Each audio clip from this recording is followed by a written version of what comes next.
सुप्रभात। जय श्री कृष्ण।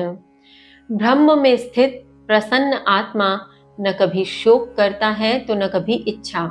वह सब प्राणियों में समभाव होते हुए, आसक्ति से मुक्त होते हुए, प्रत्येक बंधन से दूर होते हुए उस ईश्वर, उस परम तत्व की पराभक्ति को प्राप्त हो जाता है।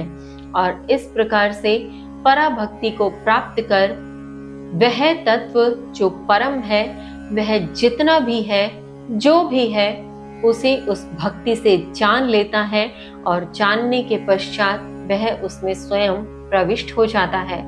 इसके आगे श्री कृष्ण क्या कहते हैं, आइए जाने श्लोक संख्या 56।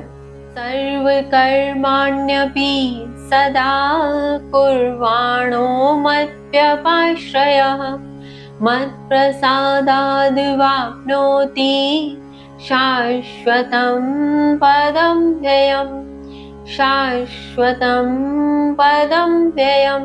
श्री कृष्ण कहते हैं, सदैव मेरे आश्रय में रहते हुए, सभी कर्म करते हुए भी मेरे प्रसाद से शाश्वत अविनाशी पद को प्राप्त करता है।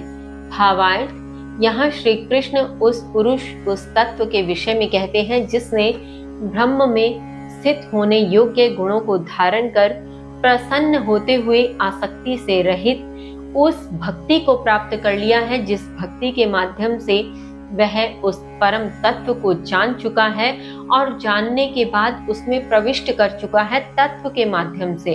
और इस प्रकार का तत्व के माध्यम से उस परम तत्व में प्रविष्ट हुआ, मेरे आश्रय रहते हुए अर्थात मेरी ही शरणागत वह हो जाता है।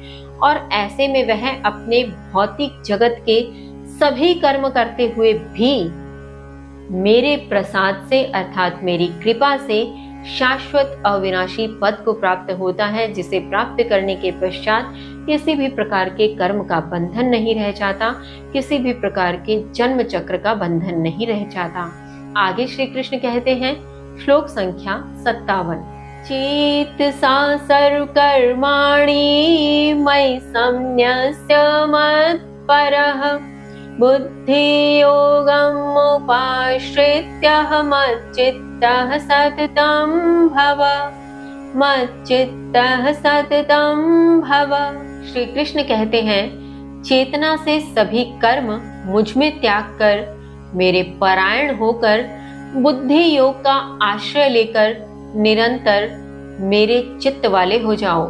भावार्थ, यहाँ श्री कृष्ण अब अर्जुन को स्पष्ट कहते हैं कि हे अर्जुन, अपने सभी कर्म मुझ में अर्पित कर दो, अपने सभी कर्म मुझ में त्याग कर मेरे परायण हो जाओ और मेरे परायण होते हुए बुद्धि योग का आश्रय लो, बुद्धि से काम लो, अपने कर्म के प्रति सजग हो जाओ और इस प्रकार से तुम निरंतर मेरे चित्त वाले हो जाओ।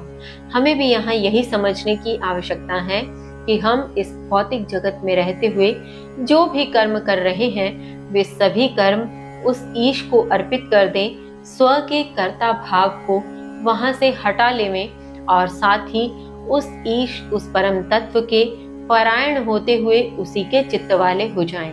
अब इसके आगे श्री कृष्ण अर्जुन को क्या समझाते हैं जानेंगे कल। तब तक के लिए जय श्री कृष्ण।